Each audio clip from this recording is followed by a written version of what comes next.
কিছু আমালের কথা বলেছিলাম।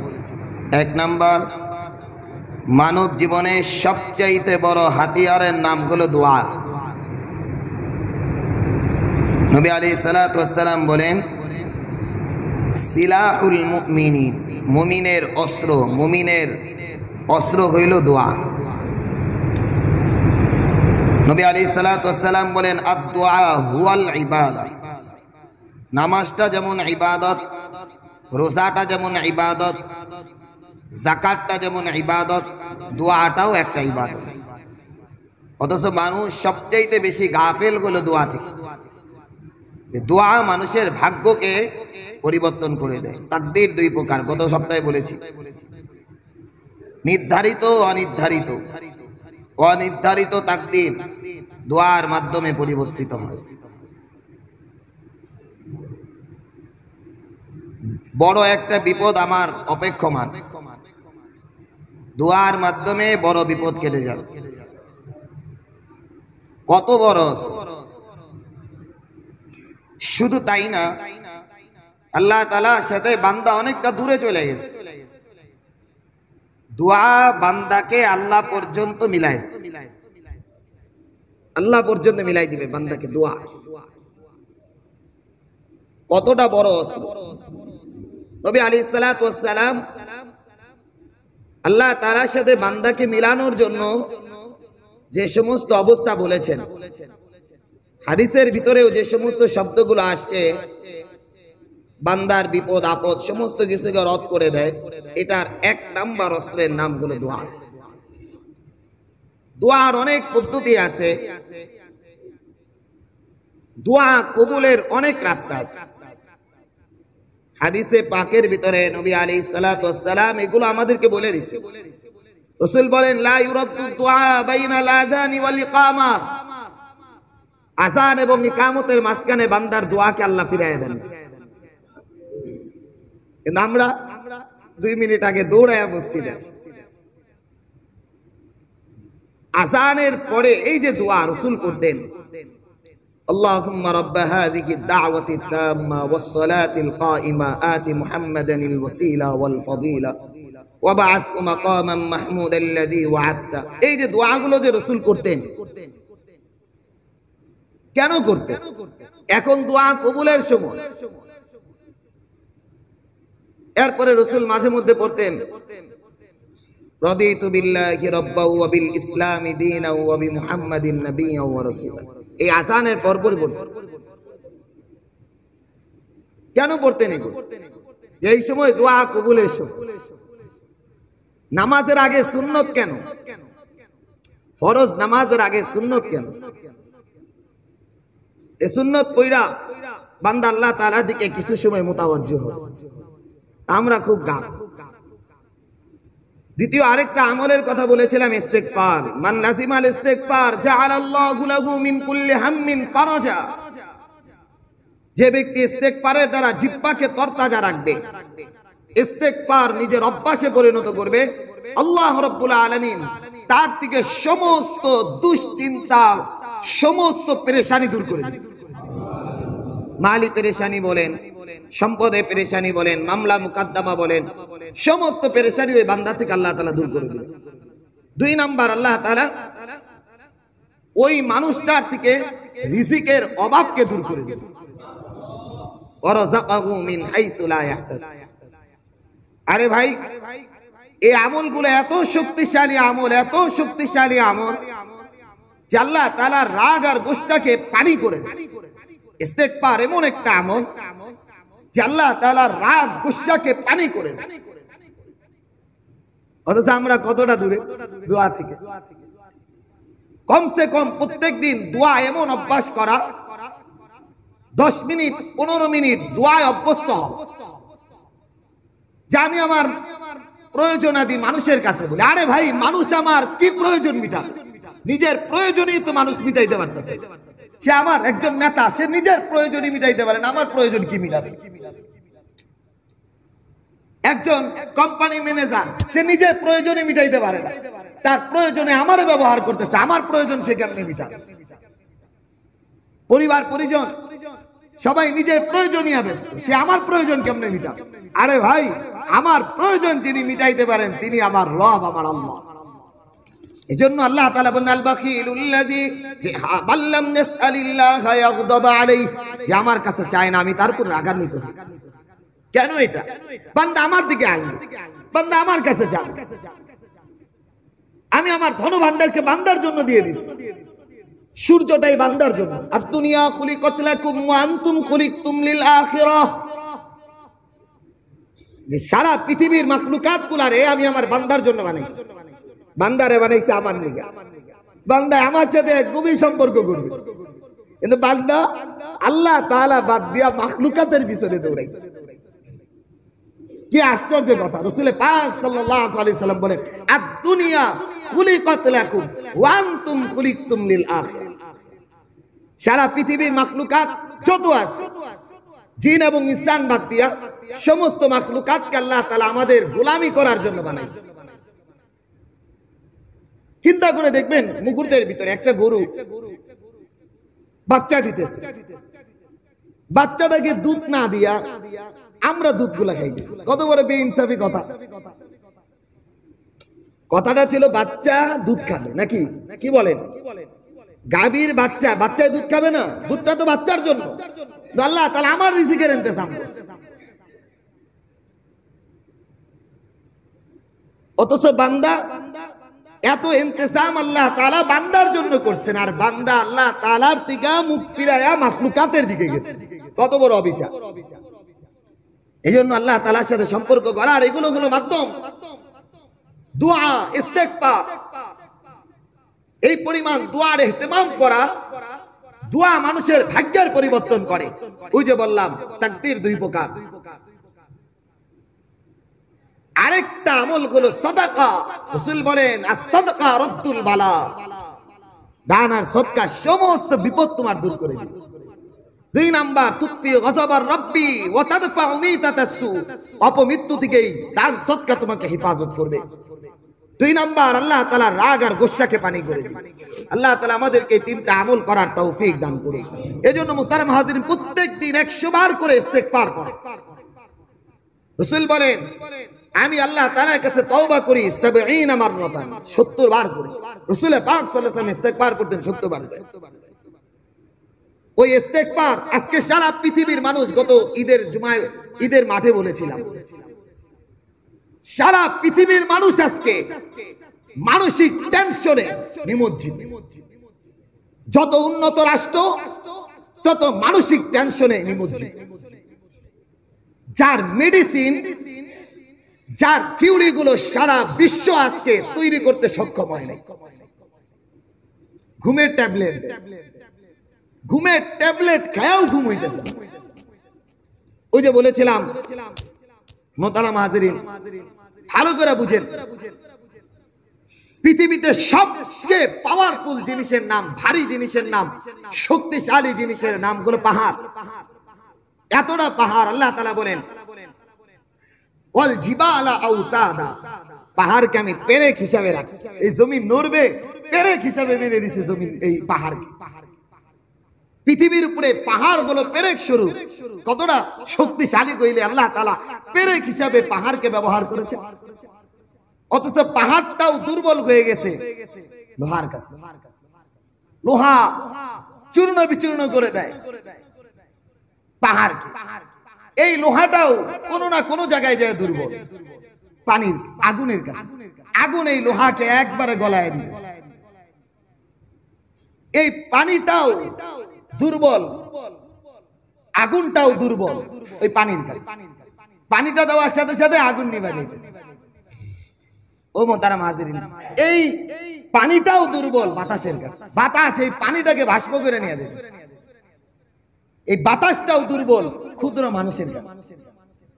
মানুষ এটাকে বোতলজাত করতেছে, বোতলে ভরতেছে, হাওয়ায় তৈরি করতেছে, এক এক জায়গায় এটাকে ব্যবহার করতেছে। তাহলে এই বাতাসটাও মানুষের কাছে দুর্বল। মানুষটা কতটা পাওয়ারফুল!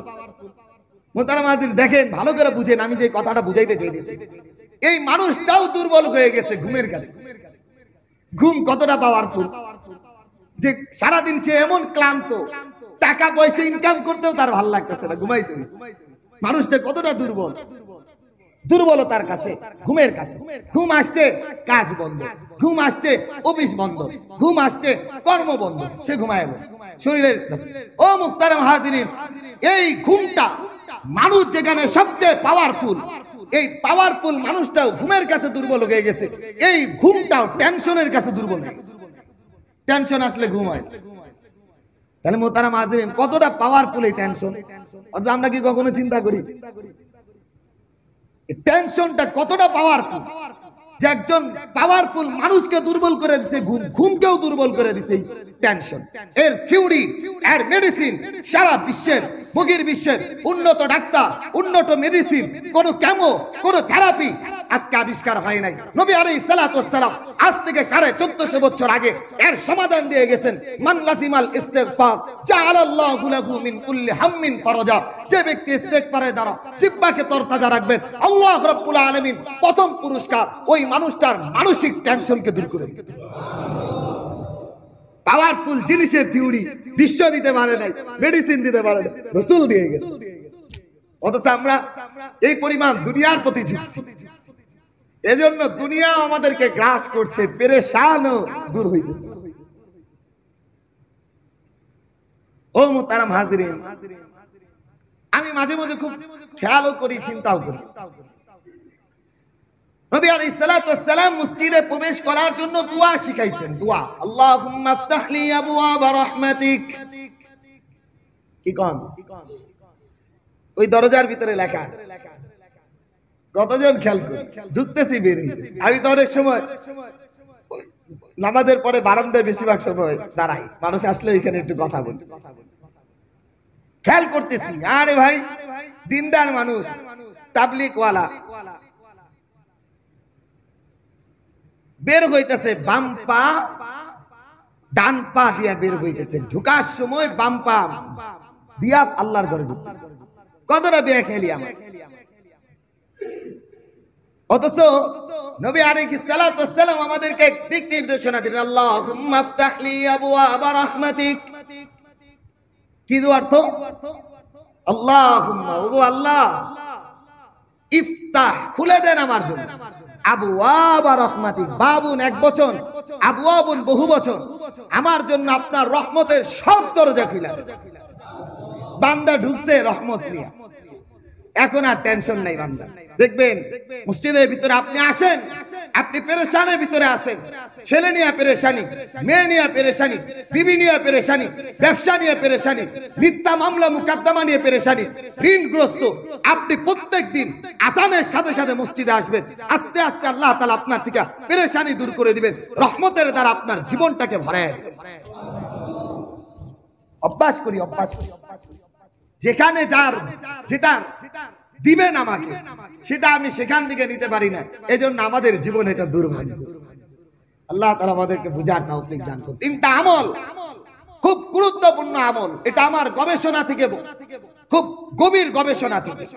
অনেকে এসে বলেন, হুজুর খুব পেরেশানির ভিতরে আছি, ব্যবসা বাণিজ্য নিয়ে। বললাম, ভাই আমল করেন, ইস্তেগফারের আমল করেন, ঠিক গুনে গুনে 21 দিন আমল করবেন। উনি আমারে শুনাইছে, কয় হুজুর আমি এই পরিমাণ টেনশনের ভিতরে ছিলাম, একাধারে 7 দিনের ভিতরে 2 দিন থেকে 2 ঘন্টা থেকে 3 ঘন্টা ঘুমাইছি। ইস্তেগফারের আমল করার দ্বারা আল্লাহ তাআলা অটোমেটিক আমার জেগেনের ভিতরে ঘুম চলে আসে, আমি আরো অনুভব করি। আরে ভাই, এটা আমল, এটা রাসূল দিয়েছে, এটা আমাদের কোনো বানানো কথা না।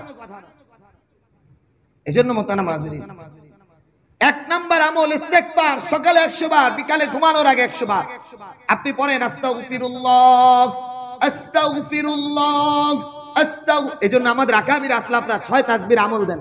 প্রথম এইগুলোর আমলের শেষে সুবহানাল্লাহ দেন 100 বার, আলহামদুলিল্লাহ দেন 100 বার, আল্লাহু আকবার দেন 100 বার, লা ইলাহা ইল্লাল্লাহ দেন 100 বার, এরপরে দরুদ শরীফ দেন 100 বার, শেষে দেন ইস্তেগফার 100 বার। কেন?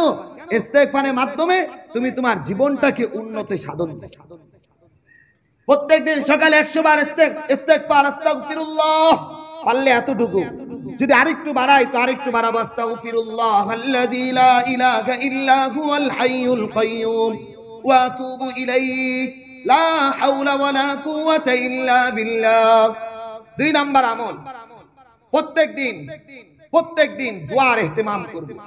সারা দিনের ভিতরে 10 মিনিট না হলেও 5 মিনিট আমি নীরবে নিস্তব্ধে আমি আল্লাহ তাআলার কাছে আমার যত আরজি, আমার যত চাওয়া, আমার যত পাওয়া, আমার যার পেরেশানি সমস্ত কিছু আমি আল্লাহ তাআলার সামনে ঢেলে দিব। আমার রব উপর থেকে আমার জন্য উত্তম ফয়সালা করে। পারবো না ইনশাআল্লাহ? অভ্যাস করি। করেন আপনি 1 মাস আপনি করেন, মেডিসিন হিসাবে গ্রহণ করেন, আল্লাহ আপনার জীবনের পরিবর্তন করবে। অভ্যাস করে তোলেন। 2 নাম্বার 3 নাম্বার, বিপদে পড়লেই গরিব দুঃখী অসহায় মানুষ আছে 10 টাকা সদকা করে দেন। বিপদে পড়লেই 20 টাকা সদকা করে দেন। অনেকটা বিপদে পড়ে গিয়েছেন, ছেলেটা শুনলেন অ্যাক্সিডেন্ট হয়েছে, আপনি আগেই ঘর থেকে বের হয়ে আগে সদকা করে ফেলেন। আল্লাহ তাআলা আপনার সন্তান, পরিবার পরিজনকে বিপদ থেকে হেফাজত। এই 3 আমল ভালো করে ধরে রাখা চাই। আবারও বলছি, 1 নাম্বার ইস্তেগফারের আমলকে নিজের জীবনের অভ্যাসে পরিণত করা চাই। সকালে 100 বার ইস্তেগফার, বিকালে 100 বার ইস্তেগফার। 2 নাম্বার আমল, সারা দিনের ভিতরে 24 ঘন্টার ভিতরে 5 মিনিট কমসে কম নিজের সমস্ত জরুরতগুলো আল্লাহ রাব্বুল ইজ্জাত আল জালালের কাছে পেশ করা। 3 নাম্বার, বিপদে পড়লেই, কোন বিপদের সম্মুখীন হলেই বিপদে পড়ার আগেই কিছু দান আর সদকা করে ফেলি, আল্লাহ তাআলা আমার থেকে সমস্ত বিপদ আপদ দূর করে। বাদশা হারুনুর রশিদ আজকে আয়াতে কারিমা তিলাওয়াত করছি সূরা কাহাফের, বলবো ইনশাআল্লাহ শেষে, ইনশাআল্লাহ চলবে ধারাবাহিকভাবে। বাদশা হারুনুর রশিদের দরবারে এক গ্রাম্য লোক আসছে, গ্রাম্য লোক আয়েশা বলতেছে, বাদশা কই? বলে বাদশা অন্দর মহলে। কি করে? বলে তার মালিকের সাথে কথা। গোলামের কথা শুই না, কৃষক মানুষ তো, বাদশারও মালিক আছে, বাদশারও মালিক আছে। বলে আমারে যাইতে দাও। বলে যাওয়া নিষেধ এই সময়। বলে না, বাদশাই কইছে তোমার যখন মনে চায় তখন। বলে ঠিক আছে যাও। গ্রাম্য কৃষক ভিতরে ঢুইকা দেখে বাদশা অন্দর মহলে হাউ মাউ করে রব্বে কারিমের কাছে কাঁদতেছে। বাদশা হারুনুর রশিদ ইসলামী খিলাফতের ভিতরে বড় এক বুজুর্গ বাদশা ছিল। গেছেন ভিতরে, যায় দেখেন বাদশা কাঁদতেছে। কি বলে? আনাল আওয়াদু বিযামবি ওয়া আনতাল আওয়াদু বিল মাগফির। কৃষক শুনতেছে, বাদশা বলতেছে, বাদশা চিৎকার করে বলতেছে, আনাল আওয়াদু বিযামবি ওয়া আনতাল আওয়াদু বিল মাগফিরাতি। ও রব, আমার অভ্যাস গুনাহ করা, তোমার অভ্যাস মাফ করে দাও। এই বলে চিৎকার করতেছে, নিজের জরুরতগুলো পেশ করতেছে। বাদশা আজ পাইছে যে কৃষক একটা মানুষ আসছে, তাড়াতাড়ি দোয়া শেষ করে পিছনে তাকাইছে, দেখে কৃষক উইটা চলে যেত। বাচ্চা জিজ্ঞাসা করলে, আসলা কেন? কিছুই বললা না, চইলা যাইতেছে কেন? কিছুই তো বললা না। বলে বাচ্চা, আমি ওই বাচ্চার কাছে চাই না যে আরেক বাচ্চার কাছে চাই। বলে কার কাছে চাইলেন? বলে আমার মালিকের কাছে। কৃষক মানুষ, কার কাছে চাইলেন? বলে আমার মালিকের কাছে। বলে আপনার মালিক কি শুধু আপনার? বলে না না, আমার না, সবার মালিক তিনি। বলে আমার? বলে হ্যাঁ, তোমারও মালিক। বলে শুনেন, যেই মালিক বাদশাকে দিতে পারে সেই মালিক কৃষককেও দিতে পারে। আমি সেই মানুষের কাছে চাই না যে তার মালিকের কাছে চায়, আমি সেই মালিকের কাছে চাবো যেই মালিক আপনাকে দিতে পারে আমাকেও দিতে পারে। জন্য মোহতারাম হাজিরিন, আল্লাহ তাআলার সাথে সম্পর্ক করি, আল্লাহ তাআলার সাথে সম্পর্ক করি। এই কথাগুলো এই সূরা কাহাফের প্রেক্ষাপটে আসবে সামনে, জন্য বললাম মোহতারাম হাজিরিন, আল্লাহ তাআলার প্রতি যখন আমি ভরসা করব, আমার জীবনটা যখন আল্লাহ তাআলার আনুগত্যের দিকে দৌড়াবে, আল্লাহ তাআলার হুকুমের দিকে যখন দৌড়াবে, আল্লাহ তাআলা আমার জন্য সমস্ত রাস্তাঘাটকে সহজ করে দিবেন। ওয়া মান ইয়াতাওয়াক্কাল আলাল্লাহ ফাহুয়া হাসবুহ। যে আল্লাহ তাআলার প্রতি ভরসা করে আল্লাহ তাআলা ওই বান্দার জন্য যথেষ্ট হয়ে যান, যথেষ্ট হয়ে যান, যথেষ্ট হয়ে যান। ও মুহতারাম হাজিরিন, ভালো করে বুঝেন, ভালো করে বুঝেন। আপনার ছোট্ট একটা ছেলে 4 বছর বয়স, ঈদের মার্কেট করার জন্য গোপালপুর বাজারে নিয়ে আসছে। আপনার আগে থেকেই চিন্তা, ব্র্যান্ডের জুতা কিনা দিবে, অ্যাপেক্স, আজাদ, লোটো, এইগুলা কোম্পানির জুতা কিনা দিবে। ছেলেটা রাস্তায় আইসাই দেখতে গইল বার্মিজ জুতা, দোকানের পাশে রাস্তায় বিক্রি করে বার্মিজ জুতা দেখে বাচ্চার খুব পছন্দ হয়েছে।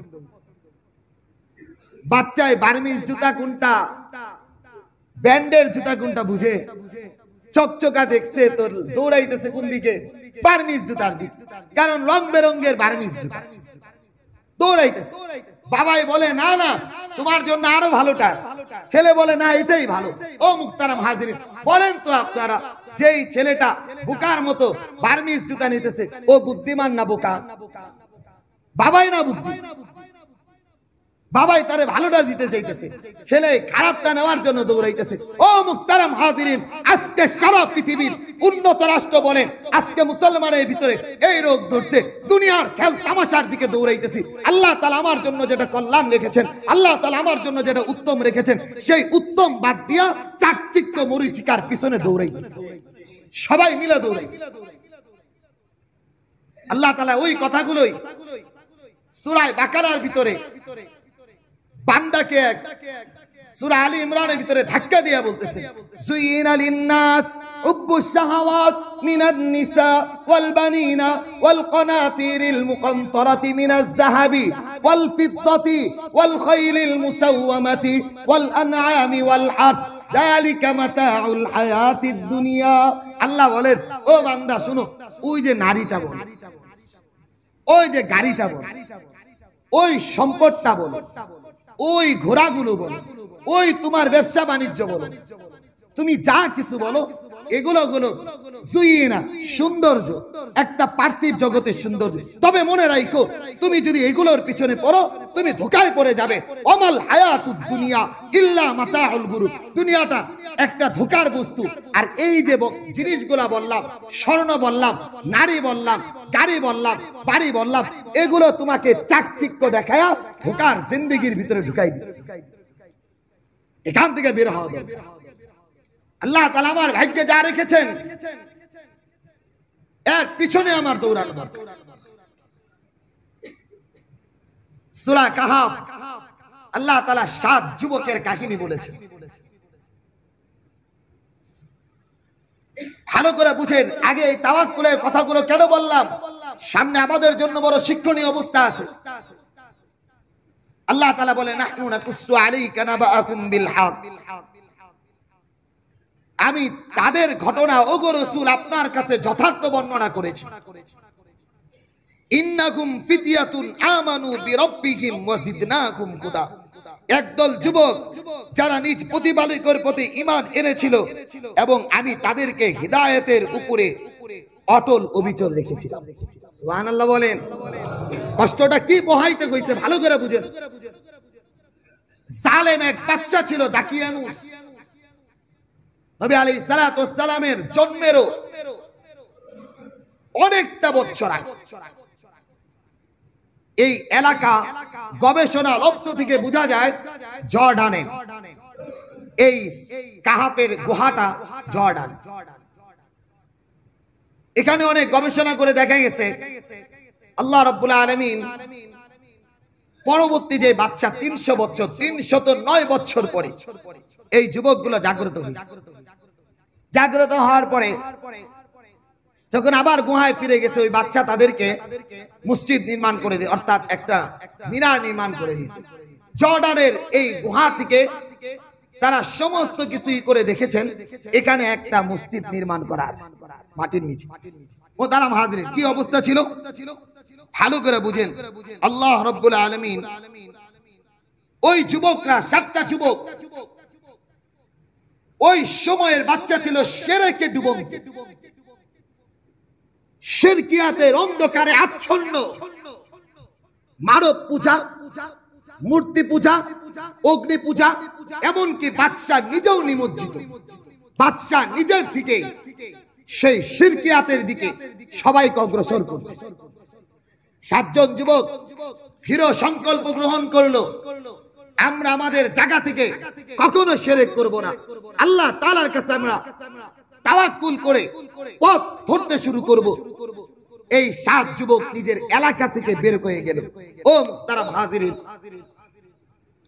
ভালো করে বুঝবেন, আল্লাহ তাআলার প্রতি তাওয়াক্কুলের নাম হলো এটা। আমাকে 1 নাম্বার আল্লাহ তাআলার প্রতি তাওয়াক্কুল করতে হবে, 2 নাম্বার আমাকে মাধ্যম গ্রহণ করতে হবে। তাওয়াক্কুল করে বসে থাকলেই হবে না, আমাকে মাধ্যম গ্রহণ করতে হবে। তাওয়াক্কুলের 3টা রুকন আছে। আমি আল্লাহ তাআলার প্রতি যে তাওয়াক্কুল করব এর 3টা রুকন। 1 নাম্বার, আল্লাহ তাআলাকে ভালো করে চিনতে হবে, মারিফাত ইলাল্লাহ। আল্লাহ তাআলাকে ভালো করে ওই মানুষটা চিনতে হবে। যা কিছু হবে সব আল্লাহ তাআলার পক্ষ থেকে হবে, এই কথার একই ওই মানুষটার ভিতরে থাকতে হবে। সমস্ত কিছু শক্তির মালিক আল্লাহ তাআলা, এই কথা ওই বান্দার বুঝতে হবে। তাবারাকাল্লাযী বিয়াদিহিল মুলক ওয়া হুয়া আলা কুল্লি শাইইন কাদির। সমস্ত ক্ষমতা, সমস্ত রাজত্ব, সমস্ত কিছু যে আল্লাহ তাআলার হাতে, এই জিনিসটা ওই বান্দার আগে বুঝতে হবে। এটা যদি না বুঝে সে আল্লাহ তাআলার প্রতি তাওয়াক্কুল করে যদি আবার সামনে বিপদে পড়ে, তখন আল্লাহ তাআলাকে গালিগালাজ করতে শুরু করে, তোমার প্রতি ভরসা করলাম তো কিছুই তো হইল। এটা না, আগে আল্লাহ তাআলাকে ভালো করে চিনতে হবে, মারিফাত ইলাল্লাহ।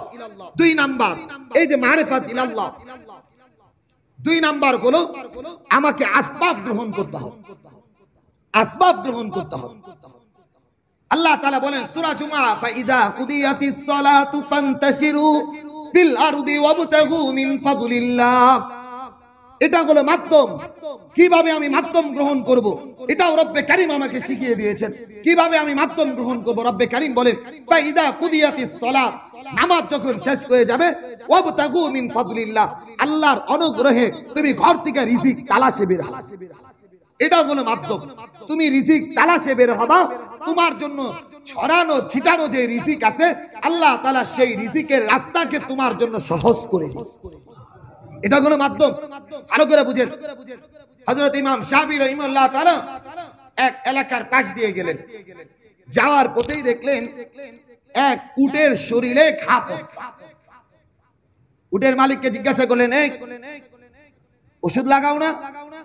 উটের মালিক বলতেছে, হযরত আমাদের এলাকায় একজন বুজুর্গ আছে, বুজুর্গের কাছে দোয়া নিস। হযরত বলেন, আরে দোয়া নেওয়ার আগে আর গায়ে আগে ওষুধ লাগাও। দোয়া তো করবে, ফয়সালা তো হবেই রবের পক্ষ থেকে, এটা তাকদীর, এটা আল্লাহ তাআলার প্রতি ভরসা, এটা তোমার পরিবর্তন হবে। কিন্তু তুমি আর যদি মাধ্যম না করো, তাহলে দেখবে আরো বিপদে পড়ে যাবে। তাওয়াক্কুলের 2 নাম্বার, 1 নাম্বার হলো মারিফাত ইলাল্লাহ, 2 নাম্বার হলো আসবাবিয়াত গ্রহণ করা। এটা হলো তাওয়াক্কুলের 2 নাম্বার অবস্থা। আমি শুধু বসে থাকলেই হবে না, আমাকে মাধ্যম গ্রহণ করতে হবে। এই মাধ্যম গ্রহণ করার নামও হলো তাওয়াক্কুল। হযরত ওমর ইবনুল খাত্তাব রাদিয়াল্লাহু তাআলা আনহু, ভালো করে বুঝুন, শামে যাচ্ছেন ওমর ইবনুল খাত্তাব। ওমর ইবনুল খাত্তাব সম্পর্কে রাসূল বলেন, লাউ কানা বাদি নাবিয়ান লাকানা উমর, আমার পরে যদি কেউ নবী হইতো, নবী হইতো। নবী আলাইহিস সালাতু ওয়াস সালাম বলেন, বাইনাল হাক্কি ওয়াল বাতিল, হক বাতিলের ভিতরে যে পার্থক্য করতে পারে সে হলো ওমর। এমন ব্যক্তি ছিলেন ওমর ইবনে খাত্তাব রাদিয়াল্লাহু শামে যাবেন। কিছু দূর যেতেই ওই এলাকার মানুষগুলো বললেন, ওগো ওমর, আপনি যাবেন না, মহামারী শুরু হয়েছে, শামে মহামারী। ওমর ইবনে খাত্তাব রাস্তা থেকেই মদিনায় ব্যাক করলেন। আবু উবাইদা ইবনুল জাররাহ রাদিয়াল্লাহু তাআলা আনহু, আবু উবাইদা ইবনুল জাররাহ রাদিয়াল্লাহু তাআলা আনহু ওমর ইবনুল খাত্তাবের হাত ধরে বললেন, আতাফিরু মিন কদরিল্লাহ, আতাফিরু মিন কদরিল্লাহ, আপনি কি আল্লাহ তাআলা তাকদীর থেকে পলায়ন করতেছেন? বুঝতে পারেন নাই? আবু উবাইদা ইবনুল জাররাহ বলতেছেন, আতাফিরু মিন কদরিল্লাহ, আল্লাহ তাআলা তাকদীর থেকে আপনি পলায়ন করতেছেন? ওমর ইবনুল খাত্তাব জবাব দিলেন, নাম তাফিরু কদরিল্লাহ, হ্যাঁ, আমি আল্লাহ তাআলা তাকদীরের দিকেই পলায়ন করতেছি।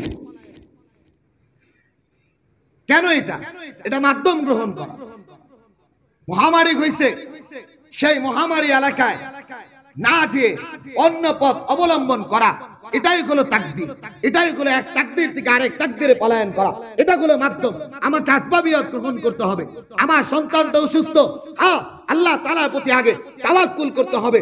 2 নাম্বার আল্লাহ তাআলার প্রতি আমার, তারপরে 2 নাম্বার আমাকে আসবাব গ্রহণ করতে হবে। 3 নাম্বার আমি এইগুলো সব কিছু যখন করব, আল্লাহ তাআলা আমার এই ছেলের জন্য অসুস্থতার রাস্তাকে সহজ করে দেবেন। 3 নাম্বার আল্লাহ তাআলার ইচ্ছার কাছে নিজের ইচ্ছাকে সুপুর্দ করে দিতে হবে। নিজের যে ইচ্ছাটা আছে, এই ইচ্ছাটাকে আল্লাহ তাআলার ইচ্ছার উপরে ছেড়ে দিতে হবে। নবী আলাইহিস সালাতু ওয়াস সালাম আবু হুরায়রা রাদিয়াল্লাহু তাআলা আনহু নবী আলাইহিস সালাতু ওয়াস সালামের পাশে বসা। রাসূল বললেন, ওগো আবু হুরায়রা, মাইয়া খুযু আন্নী হাউলাইল কালিমাত, এমন কিছু শব্দ বলবো তুমি গ্রহণ করতে পারবা? আবু হুরায়রা বললেন, নাম। আদ্দা খামসান, নবী আলাইহিস সালাতু ওয়াস সালাম গুনে গুনে 5টা কথা বললেন। 1 নাম্বার কথা বললেন, ইত্তাকিল মাহারিম, সমস্ত হারাম থেকে বেঁচে থাকবা।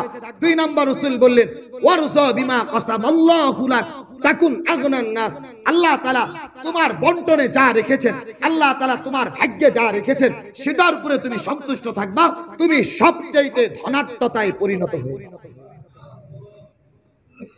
আল্লাহ তাআলা আমার বন্টনে যা রেখেছে। ও মুহতারাম হাজিরিন, আজকে আমি আল্লাহ তাআলা তাকদীর থেকে দূরে, ইচ্ছার জিনিস থেকে দূরে। ছেলে আর মেয়ে একটা অবস্থা বুঝাইতেছে,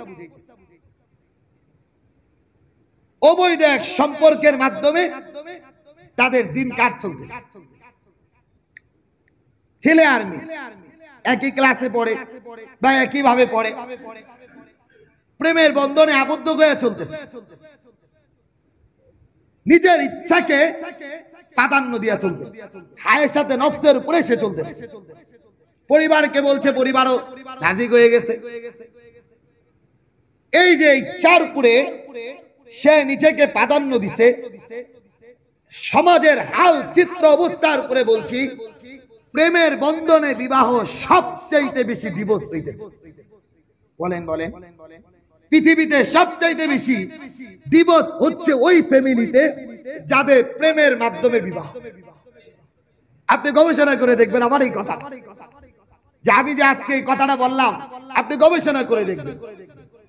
প্রেমের বন্ধনে আবদ্ধ বিবাহ জীবন, বৈবাহিক জীবন, 1 মাস ঝগড়া বিবাদ শুরু হয়ে গেছে, 2 মাস ঝগড়া বিবাদ শুরু হয়ে গেছে, 5 বছর আর 10 বছর ডিভোর্স হয়ে ফ্যামিলি শেষ। 2টা ফ্যামিলি মামলা মুকদ্দমায় একবারে ঝুরা হয়ে গেছে। কেন? আল্লাহ তাআলার ইচ্ছার উপরে নিজের ইচ্ছাকে ছেড়ে দিতে পারি, ছেড়ে দিতে পারি নাই। নিজের মনে যা চাইছে ওইটার উপরে নিজেকে প্রাধান্য দিচ্ছে, এজন্য সংসার শেষ, অশান্তির আগুনে ধাউ ধাউ। এমন অনেক দেখা যায়, যুবক মানুষ বিবাহ করছে, রাতের বেলা আনমনা হয়ে ঘুরে। জিজ্ঞাসা করি, ভাই কি অবস্থায় আনমনা হয়ে ঘুরতেছেন? হুজুর খুব পেরেশানির ভিতরে। যখনই বলছে পেরেশানির ভিতরে, বুঝতে আর বাকি নাই কি পেরেশানি তার চলতেছে। কেন এটা? আমি আমার বিবেককে দুর্বলতার মধ্যে কাটিয়ে দিয়েছি, নিজের বিবেককে দুর্বলতার মধ্যে খাটাইছি। যদি আমি আল্লাহ তাআলার ইচ্ছার উপরে নিজের ইচ্ছাকে প্রাধান্য দিতাম, আল্লাহ তাআলা আমাকে বরকতময় এক জীবন দান করতেন। আল্লাহ তাআলা বলেন, মাইয়া তাওয়াক্কাল আলাল্লাহ ফাহুয়া হাসবুক, যে আল্লাহ তাআলার প্রতি ভরসা করে আমার জন্য কি কল্যাণ হবে আমি রব্বে কারীমের উপরে ছেড়ে দিলাম, আল্লাহ তাআলা আমার জন্য ভালোটাই করবেন, অকল্যাণ কোনো কিছু করবেন। 2 নাম্বার, ওয়ামান ইয়াতাওয়াক্কাল আলাল্লাহ ওয়ামান ইয়াত্তাকিল্লাহা ইয়াজআল লাহু মিন আমরিহি ইউসরা। আমি যদি আল্লাহ তাআলার প্রতি তাওয়াক্কুল করি, আল্লাহ তাআলার প্রতি যদি ভরসা করি, আল্লাহ তাআলা আমার থেকে সমস্ত কঠিন বিষয়গুলোকে সহজে পরিণত করে দেবেন। 3 নাম্বার পুরস্কার, ওয়ামান ইয়াত্তাকিল্লাহ ইউকাফির আনহু সাইয়্যাতিহি ওয়া ইউযিম লাহু আজরা। আমি যদি আল্লাহ তাআলার প্রতি ভরসা করতে পারি, আমি যদি আল্লাহ তাআলাকে ভয় করতে পারি, আল্লাহ রাব্বুল আলামিন আমার গুনাহগুলিকে নেকির দ্বারা পরিবর্তন করে। এই যে মুহতারাম হাজিরিন, সেই যুবকগুলো এই গুনার আসবাবিয়াত থেকে দূর দিছে। ও যুবক ভাইরা, আজকের সমাজ ব্যবস্থাপনা শিরকিয়াতের অন্ধকারের ভিতরে আমরা নিমজ্জিত। কেউ আছি ফ্যামিলি ভাবে শিরকিয়াতের ভিতরে লিপ্ত, কেউ আছি রাষ্ট্রীয় ভাবে শিরকিয়াতের ভিতরে লিপ্ত, কেউ আছি ব্যক্তি চিন্তায় শিরকিয়াতের ভিতরে লিপ্ত। আমি তখন বলি, আরে ভাই, রাষ্ট্রেরই তো এই অবস্থা, এই কথা বলে পার পাওয়ার কোনো সুযোগ নাই। রাষ্ট্র যেদিকে মনে সেদিকে চলে যাক, ব্যক্তি যেদিকে মনে সেদিকে চলে যাক, সরকার যেদিকে মনে চায় সেদিকে চলে যাক, আমাকে এক মুহূর্তের জন্য শিরকিয়াতের দিকে দৌড়ানো যাবে, এটা হলো অবস্থা। এই যে বৈশাখী উৎসব, অনেক মানুষ বলে, হযরত কি করব, রাষ্ট্রীয় আইন। আরে ভাই, রাষ্ট্রীয় আইন কে বলছে তোমার? কে বলছে তোমাকে রাষ্ট্রীয় আইন? তো ছুটি কাটানো উত্তম পদ্ধতি। এটা অফিস আদালতে থাকলে গুনার আসবাব হইতো, ছুটির মাধ্যমে গুনার আসবাব কম হবে। তুমি ঘরের ভিতরে ছুটি কাটাও, আল্লাহ তাআলার সাথে সম্পর্ক করো। তুমি সেটাকে মেলায় যাওয়ার জন্য, উৎসবে যাওয়ার জন্য, রেলি করার জন্য, বন্ধু বান্ধবের পান্তা আড্ডার ভিতরে দেওয়ার জন্য তুমি তৈরি হয়ে গেছো। শিরকিয়াত তো সরকার তৈরি করে দেয় নাই, তুমি নিজেই শিরকিয়াতের দিকে দৌড়াইছো। দিনটাতে ছিল ছুটির দিন, ছুটির দিন তুমি আরামে কাটাও, ছুটির দিন তুমি ইবাদত বন্দেগী কাটাও। তুমি সেখানে বাদ দিয়ে নিজেও শিরকিয়াতে লিপ্ত হইছো, নিজের পরিবারটারে নিয়েও শিরকিয়াতের ভিতরে লিপ্ত হইছো। আল্লাহ তাআলা আমাদেরকে বুঝ দান করুন। ও মুহতারাম হাজিরিন, আবারও কারো ফ্যামিলি আছে ফ্যামিলি ভাবে শিরকে নিমজ্জিত, পীরের দরবারে, বাবার দরবারে, মাজারে সেজদায় লিপ্ত হয়ে গেছে। বাবার দরবারে সন্তানটা নিয়ে গেছে, নিয়ে যায় ছেলেটারে বলতেছে, আমার ছেলেটা, বাবা আমার ছেলেটার এসএসসি পরীক্ষা, আপনি একটু দোয়া করেন। বলে যাই সেজদা দে। ছেলেটা সুন্দর করে সেজদা দিয়ে দিছে, মাথাটা নুয়াইয়া দিছে পায়ের ভিতরে। বাবাই হাতটা বলে কয়, যা সফলতা হয়ে যাবে। মুহতারাম হাজিরিন, আমি তো নিজেও শিরকিয়াতে লিপ্ত হইছি, আমার মাসুম সন্তানটারেও যে কোনোদিন শিরক করে নাই, এরও বাবার পায়ের ভিতরে পালায়া শিরকিয়াতে নিমজ্জিত করছি।